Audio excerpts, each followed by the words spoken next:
Anita Medipalli, Department of Pharmacy, Chaitanya Deemutti University. Today I am going to discussing about the topic of malaria. So the introduction of malaria. So malaria is a mosquito-borne febrile disease which is caused by the malaria parasite or a protozoan parasite.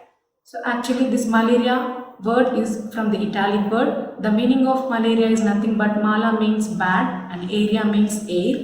So which is caused by the protozoal infection. So the disease mainly infected by the protozoal species of Plasmodium species. This parasite going to be mainly affect the human liver and red blood cells.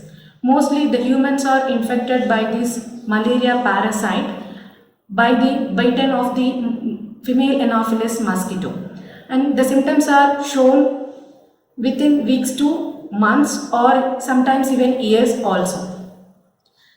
So these symptoms may be shown within 10 to 15 days after the infection of this malaria parasite. If it is not properly treated, the persons or people may have the recurrence of this disease months later. Sir Ronald Ross, he was the first British medical doctor and he was received the Nobel Prize from physiology or the medical in 1902 for his work on the transmission of malaria, and he was discovered this malaria parasite in the gastrointestinal tract of mosquito in 1897, and he was proved that this malaria parasite which is transmitted by this female Anopheles mosquito. He was laid the base foundation for the method of combating the disease. And next, the epidemiology of this malaria parasite.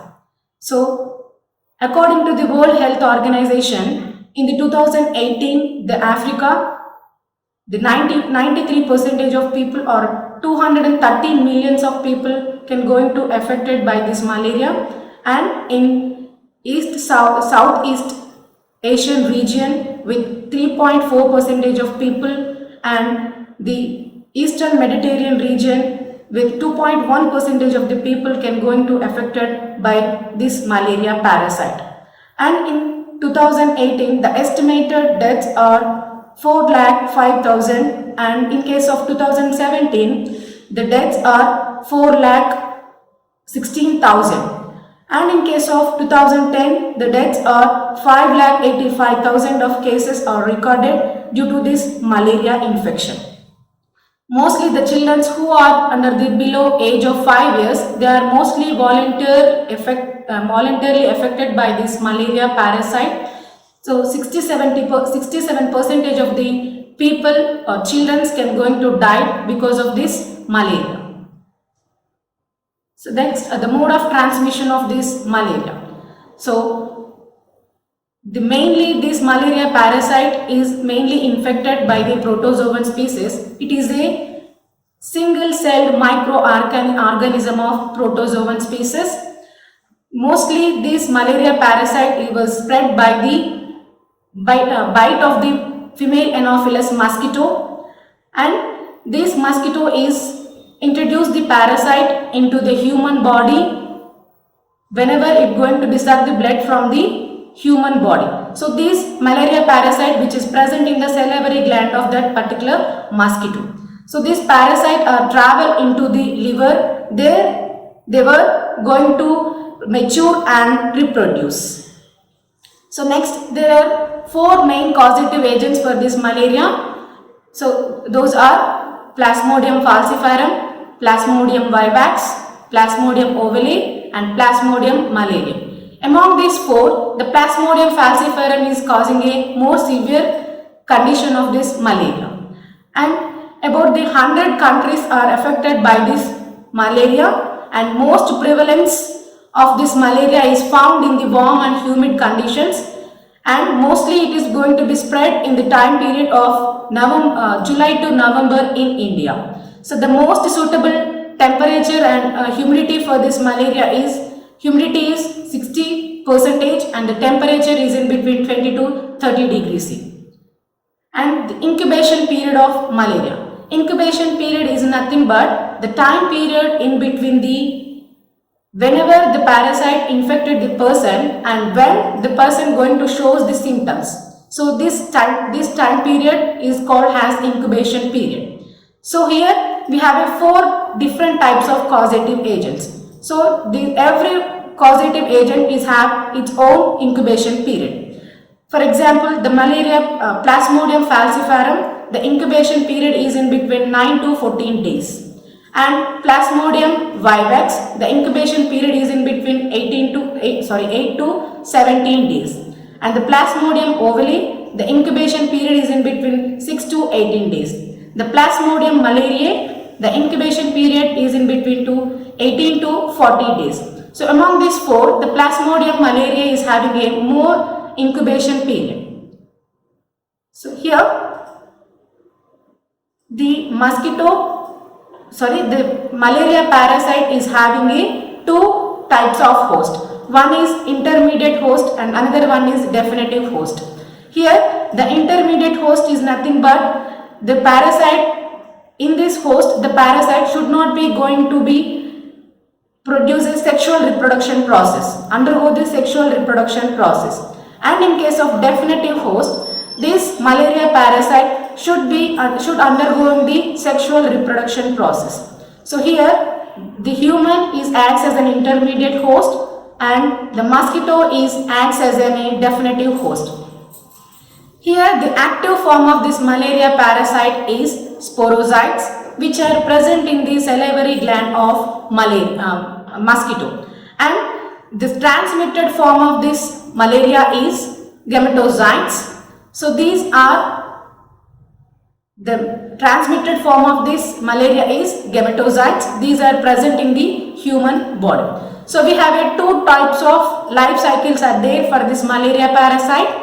One is life cycle of malaria parasite in human. Other one is life cycle of malaria parasite in mosquito. So first we are going to move on to life cycle of malaria parasite in human. So first of all, whenever the infected mosquito going to suck the blood from the human, at that particular time, the sporozoites which are present in the salivary gland of that mosquito were introduced into the human body through the blood. Then these sporozoites are entered into the blood vessels and lymph vessels. So here these sporozoites are travel into the liver, they reaches the liver cells, and within the liver cells these sporozoites are developed as a merozoites. After complete formation of these merozoites, these liver cell going to be burst and the merozoites are released from this liver cell. After releasing of these merozoites, they should be going to be penetrate or entered into the RBC or red blood cells.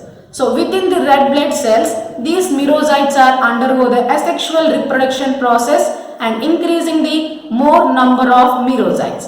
After complete formation of these merozoites within the red blood cell, then this red blood cell is going to be ruptured or bursted. So after bursting of this red blood cell, these merozoites are released from this RBC. Then these merozoites are again they can going to be infect the other healthy red blood cells. So this circle is going on. Then at last these merozoites are developed as a gametozoites. So this is the last form of this malaria parasite in this human body. So these gametozoites are ready to transmit the parasite from the human body to mosquito. So this is about the life cycle of malarian parasite in human. So next move on to life cycle of malaria parasite in mosquito. So whenever the female Anopheles mosquito going to suck the blood from the infected person or a patient, at that particular time the gametozoites which are present in the human blood, they can going to enter into the mosquito. Then after these gametozoites enter or travel into the gut wall of the mosquito. So in that gut wall, these gametozoites are formed oocyst. Within the oocyst, these gametocytes undergo the sexual reproduction process, then they are developed as a sporocytes. After complete formation of these sporocytes, these oocysts can going to be burst and the sporocytes are released from this oocyst, and then these sporocytes are traveled into the salivary gland of mosquito. So these sporocytes are present in the salivary gland of mosquito, then they are ready to infect the other person.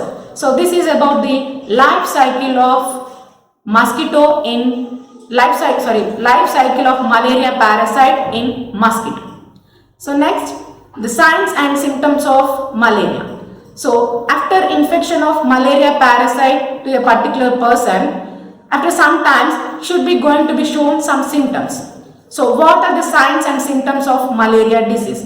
Here we can going to observe the central headache and muscle pains, weakness, fatigue, and back pain.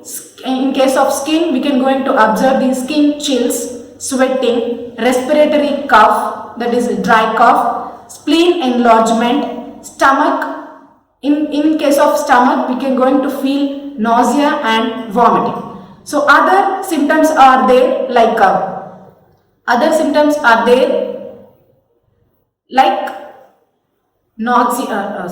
restlessness, anorexia, diarrhea, and joint pains, anemia, and chills with the rigors, hepatosplenomegaly, and in case of severe conditions, we can going to see the convulsions as well as coma. So it is going to particularly we can going to see in severe conditions only. So sometimes this malaria parasite can going to affect the brain also. At that particular time, we can going to call as a cerebral malaria. And then we can going to move on stages of malaria. So we can going to see three types of stages in malaria disease. So those are, one is cold stage, second one is hot stage, and the third one is sweating stage.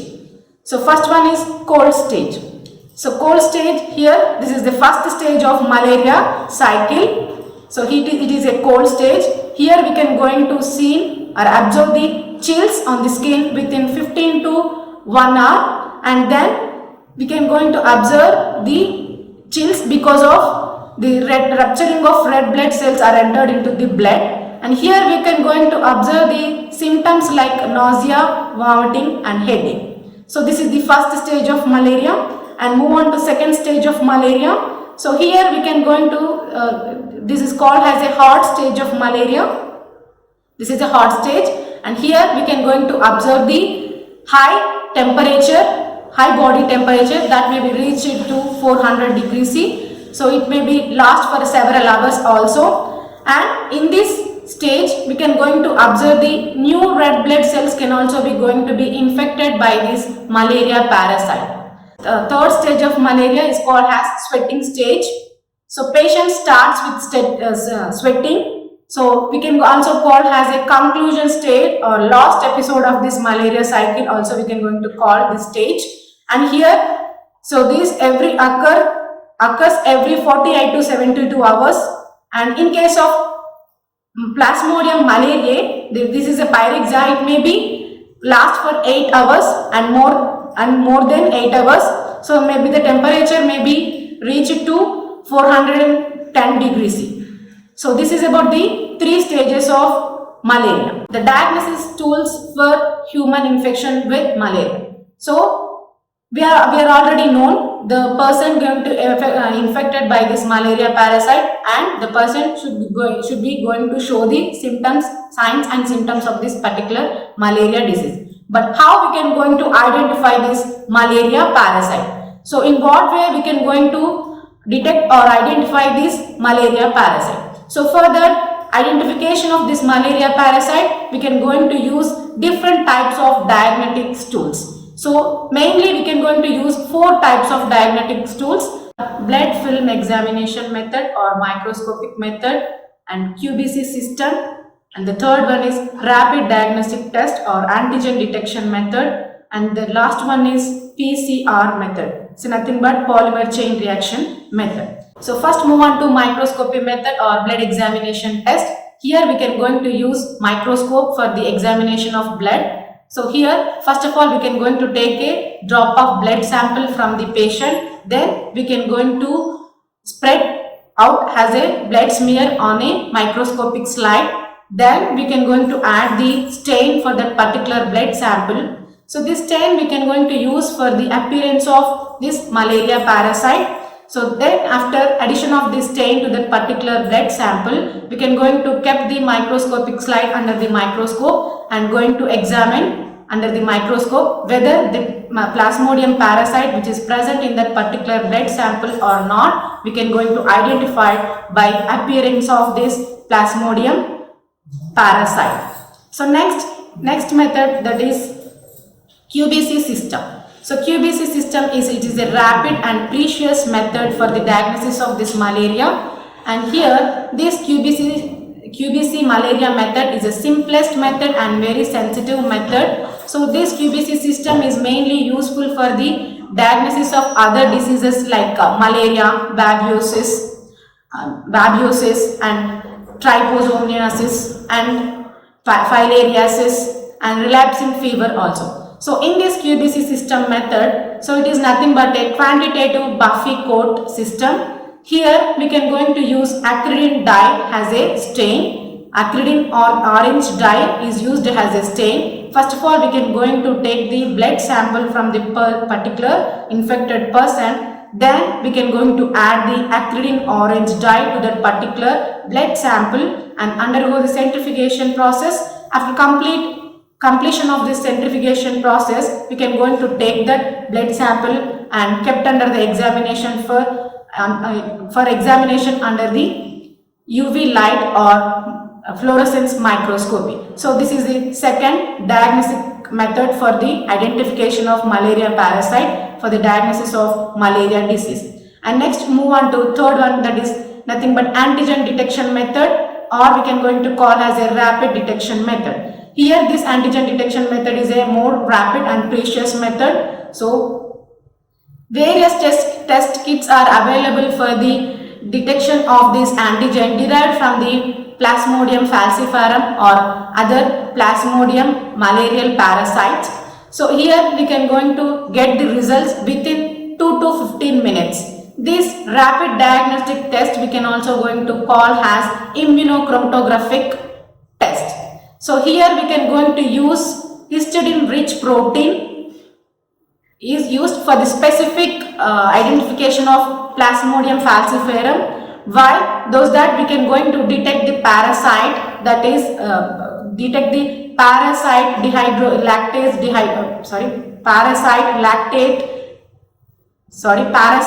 lactate dehydrogenase enzyme optimally, and then other one is there, that is aldolase, so which is used for the detection of malarial parasite. So this aldolase is having the ability to differentiate the Plasmodium falciparum and non-Plasmodium falciparum of malaria disease.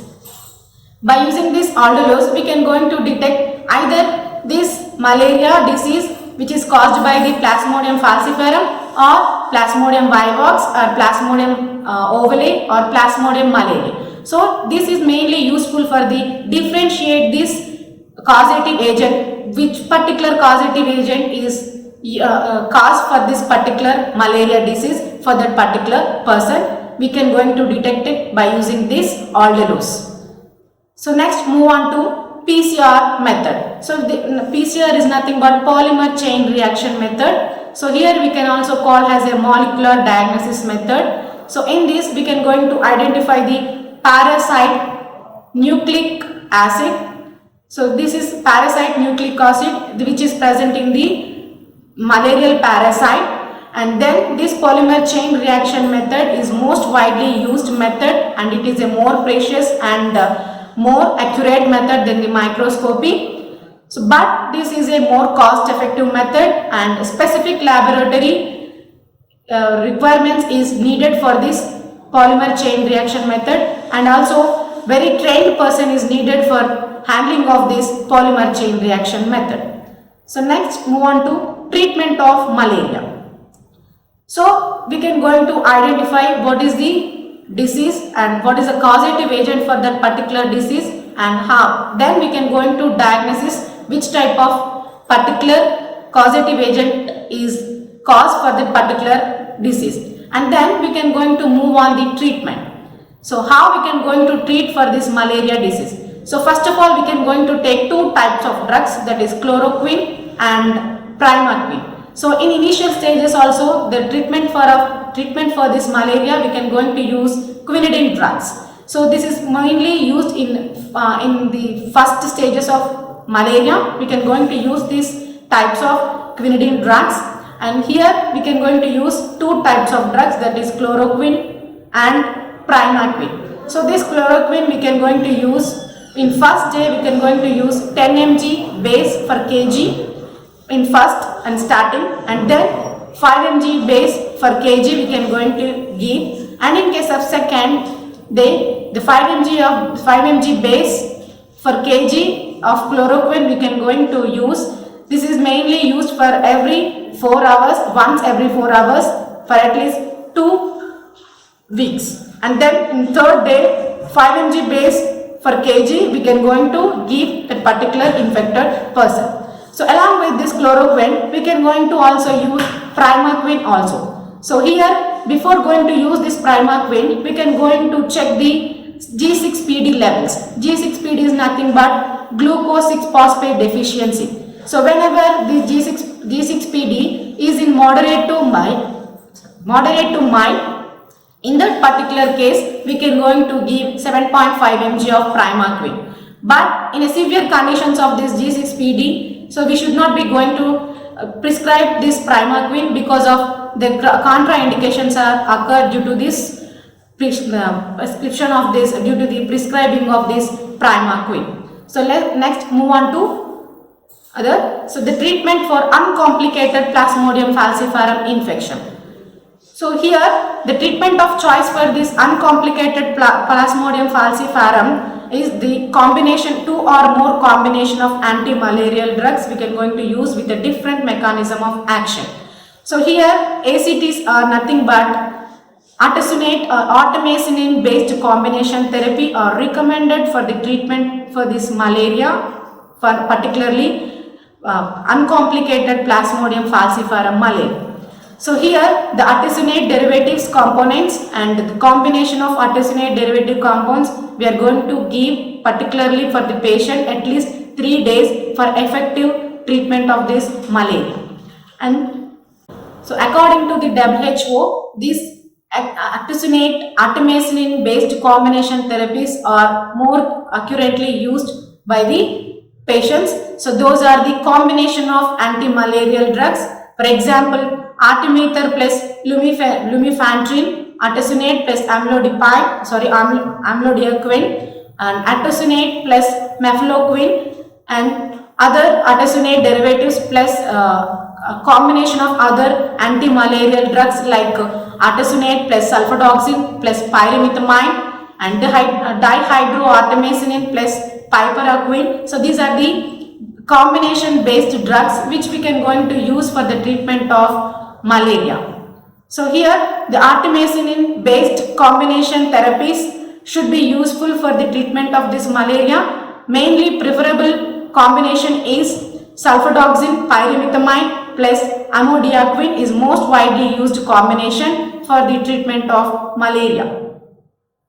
And so next move on to management of malaria. How we can going to manage the malaria? So by taking some the precautions or preventing methods we can going to avoid this malaria disease. So what are those preventing or measurements we can going to follow for preventing the malaria? So first of all, early detection and early treatment. So next one is mosquito control measurements and community levels.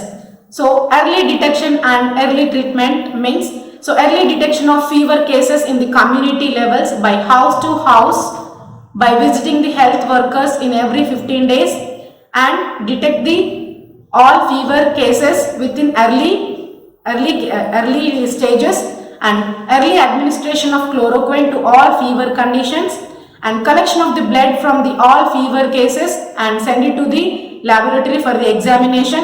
If the positive cases are there, we should be going to be administration of the anti-malarial drugs to the particular positive cases of malaria patients, and methods for controlling of malaria. So here we can going to use removing or poisoning the breeding grounds of the mosquitoes, or we can going to use the aquatic habitats of the larva stages, for example by filling or by pouring off or by applying of oil to the places with standing of water, and we can going to spraying the DDT, and we can going to management in early stages of the disease surveillance, and we can going to monitor the monitoring and evaluation of drug and insecticide resistance monitoring. So based on these different types of control methods, we can going to avoid or preventing the malaria disease in somewhat better.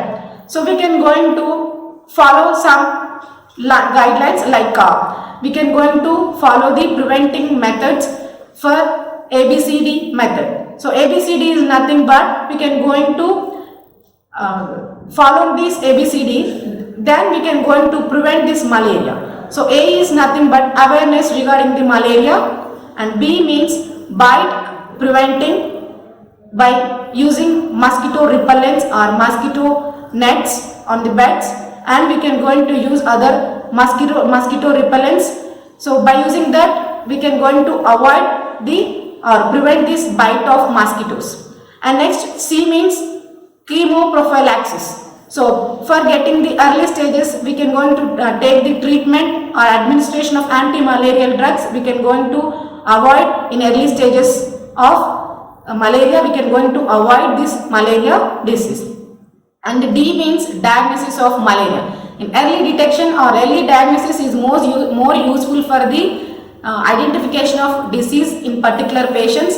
So either then we can going to treat with anti-malarial drugs. With this we can going to early we can going to cure that particular person. So by following this ABCD method, we can going to prevent this malaria disease. National Malaria Eradication Program. So National Malaria Eradication Program, it is mainly launched by the Government of India in 1953. So here in this program, we can going to consist of various measurements and administration of anti-malarial drugs are there. So here the anti-malarial drugs like chloroquine 10 mg per kg for 3 days, sulfamethoxypyrazine 5 mg and ancodiaquine with 500 mg and 25 mg of pyrimethamine with 500 mg of sulfadoxine. So this is the combination of drugs, anti-malarial drugs, which we can going to use for the treatment of malaria disease in the National Malaria Eradication Program, and this program will be this program is achieved a great success also. So this is about the malaria disease. So that's for now, and we will discuss more topics in upcoming videos. And thank you everyone.